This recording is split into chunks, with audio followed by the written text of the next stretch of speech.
Well, Kookie confided in Mr. Ace last night that he wasn't in love with Jane's niece Betty after all. Meantime, Jane, unaware of Kookie's change of heart, goes merrily on secretly preparing for the elopement. This episode takes place early the following afternoon in alternating scenes between the office where Marge works and then to the Ace's bungalow. But first to Marge, where we find her at work. The door opens and Mr. Ace enters. Listen. Hello, Marge.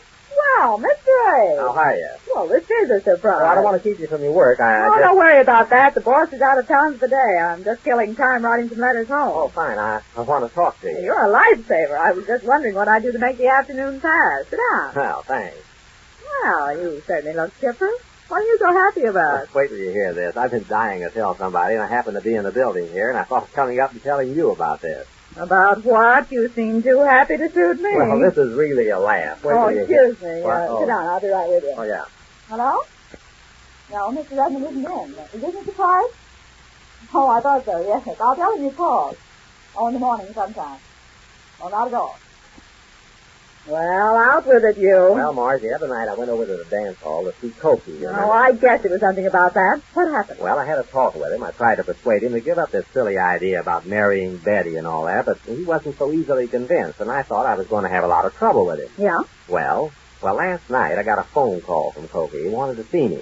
At the dance hall again? No, he was up at the corner at the drugstore, our drugstore up there, you know, calling me up to ask me to drop up there, that he had something important to tell me. So I rushed up there, and this is what he tells me. It seems that he's been testing himself all day. Testing? What's that? He decided to stay away from Betty to see if he really missed her. Stay away for a day? Yeah, for a whole day. Well, goodness, did he survive? He certainly did. Well, what do you mean? Well, he didn't go to meet her at the office to take her to lunch, as he usually does every day, and he didn't meet her after work to walk home with her, and what do you think? Well, what? He said he hadn't missed her once all day. Well, that convinced him. Convinced him that he...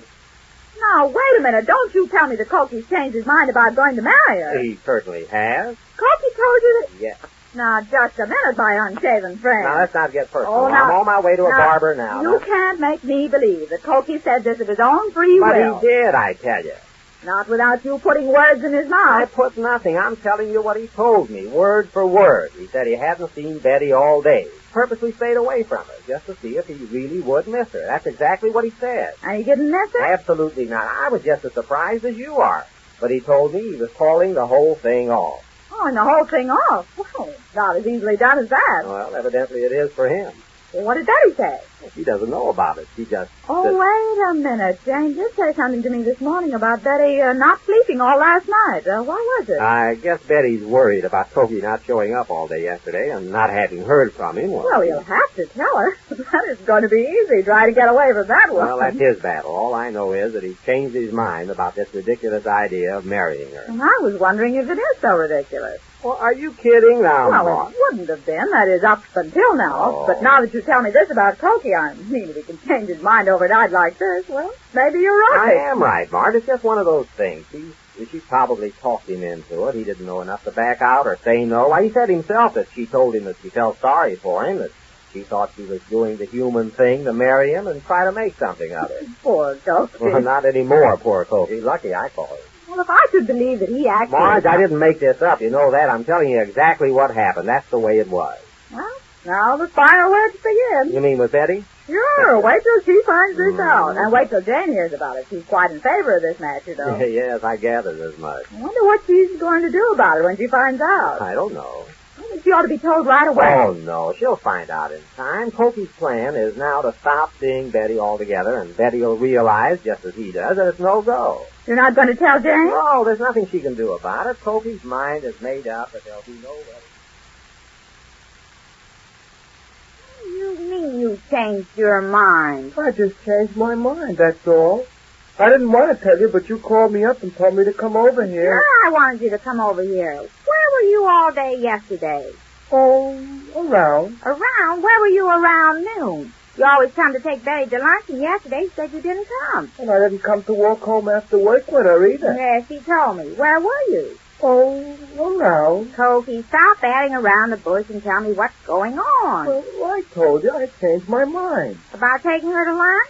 Yeah, about that, too. Well, do you think that's nice? She stands there waiting for you to take her to lunch, and you don't show up, and she's starving. I think that's abdominal. Oh, it's like I told you, Mother. What is it? I changed my mind. Well, is that a way to treat a girl you're going to marry? Well, that's just it. I changed my mind about that, too. Well, is that a way to treat... What did you say? I didn't see her all day yesterday. I did it on purpose, just to test myself and see if I missed her. And I didn't miss her once all day. It just goes to show that I changed my mind, that's all. Kookie. What? Kookie. What? Well, enough of that. Do you know what you're saying? Who told you to say that? I know. Uncle Ace, wasn't it? Oh, no, he didn't even know I was testing myself. Oh, no, you don't. What? Oh, no, you don't. You can't do this to Betty, not my niece. You, my own flesh and bones. You can't do this. You promised her. You can't do that. Why, she'll sue you for breach of promise, and I wouldn't blame her. She'll sue you for everything you've got. I haven't got anything. And she'll get it, too. You can't change your mind about a thing like this. Oh, I know what it is. It's another girl, isn't it? Who is she? Who's who? Oh, a society girl, and who's who? No, I didn't say that. Well, I'll have you understand my niece is equal to any society girl. A little more equal, if anything. But I haven't got any other girl. Oh, don't pull any wool a yard wide over my eyes. But honestly, I don't even know any other girl. Here you tell her you're going to marry her, and she sits around here all last night crying and worrying like a bird in a guilty cage, and you come here and say you've changed your mind. Kookie, if you don't marry her, go and never darken this doorstep again. Gee, that's beautiful. I read it once in a book. Oh, the idea. Oh, you men. You're all alike. All of you.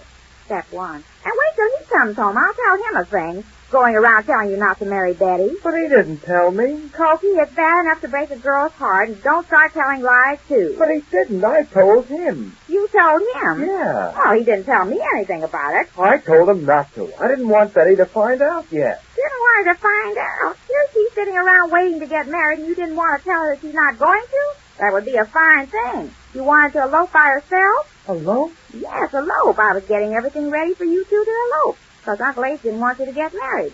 Why, I even ordered a ladder. A ladder? Yes, for you and Betty to elope down from the window in the attic. Gee, that would have been fun. See? Now you're going to have to marry her. Oh, but I changed my mind. I don't want to get married. You don't want to? Well, what's that got to do with it? You already asked her. Well, she kind of made me ask her. Why, Kookie. Well, she did. Just because I was taking her to lunch every day and walking home with her after work, well, did that give her a license to marry me? It certainly does. That and $2. And I even had the $2 saved up from the household expenses. Well, we haven't had any good desserts all week just because I was trying to cut down expenses and save up to $2. Oh, gee, I haven't had any lunch yet. Oh, you haven't? Well, I'll fix you a cent. Oh, no, you don't. You made Betty wait for lunch again today. You didn't show up. Well, I told you I changed my mind. Well, you can't do that. You're not going to either. I'll see that you married Betty or my name's Maud. I changed my mind. Oh, stop saying that. That's a fine thing, a fine time to change your mind. Wait till Betty hears about that. And who's going to tell her? Not me. I can't break somebody's heart like that. Can you? I don't want to break her heart. Well, that's better. But I guess I'll have to tell her sometime. Tell her what? That I changed my mind. Oh, what's mine? There, I'm sorry, but I had to say it, Kookie. You made me so mad. Well, I'll give Betty a ring. You will? Yeah, I guess I'd better give her a ring.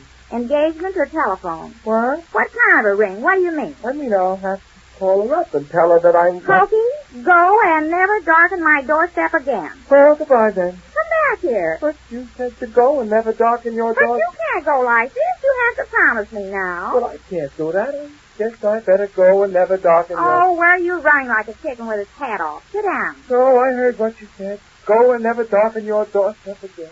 I'll go. Kookie, if you don't come back here this minute... Goodbye, Mother. Goodbye. Well, you can't get away with this. You can't do a thing like... Oh, Kookie! Well, if that isn't... Oh, what'll I do now? I know, Marge. I'll call up Marge. The idea changed his mind. You can't do a thing like this to me. Well, all I can say is that you haven't heard the last of this yet. Well, there's nothing anybody can do. Kookie just had a change of heart, that's all. Betty, what? He isn't going to let him get away with that, and neither is Jane. I know her mind's made up that they're going through with it. Well, a lot of good that's going to do. Well, I just thought I'd drop in and tell you how things stood. Well, you certainly managed to spoil my whole day. Spoil it? Why, I thought you'd be pleased to hear this. Well, I guess it should be, but something tells me there's trouble brewing, and if I know my Jane and my Betty, you can bet anything. Excuse me. Oh, that's all right. I've got to be going No, wait a minute. Hello? Oh, the most terrible thing has happened. Oh, hello, Jane. Hello, Jane. Oh, the most terrible thing just happened. I can't tell you about it on the phone What? now, but I want you to do something for me. Not so fast, Jane. What are you so excited about? Well, I want you to do some shopping for me before you come home, Mark. I want you to stop someplace and buy a pound of rice and a shotgun. What? Jane, what's going on What is there? it, Marge? What's happened? A pound of rice and a shotgun. Well, Jane's not going to be put off by Kookie's change of heart. We can see that. Just how she gets into action we learn when next we meet the Easy Aces.